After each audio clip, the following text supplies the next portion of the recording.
sufferers. Glastonbury Festival left hospital this afternoon, but 3 others are still detained. One of them is in intensive care.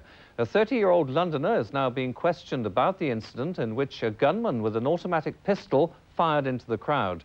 During the festival, undercover police arrested more than 50 suspected drug dealers. One 23-year-old visitor to the site died of a suspected overdose. Seconds after the shooting, medical crews arrived to ferry the injured to hospital. 5 people with bullet wounds, 3 of them critically ill. Eyewitnesses spoke of seeing a man armed with an automatic pistol firing indiscriminately into the crowd. And there was a bloke lying on the ground face down. He'd been shot. He was conscious but clearly shocked. He had a bullet wound in his lower back.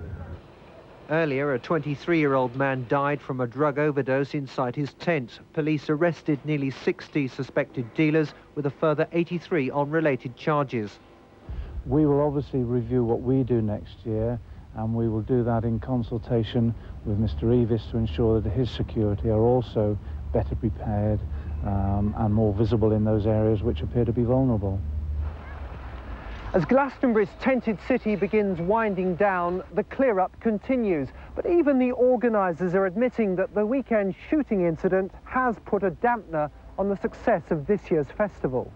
Well, it's very sad, this shooting. It's a one-off incident in 24 years, let's face it, and probably never happen again. But I don't think it'll really affect the long-term future of the event. With £1 million now spent on policing and security at the festival and a vast army of helpers, most of the estimated 100,000-strong crowd were here simply to enjoy a weekend in the country. There's always one mad person, but 100,000 people, only one incident, that's not really too bad.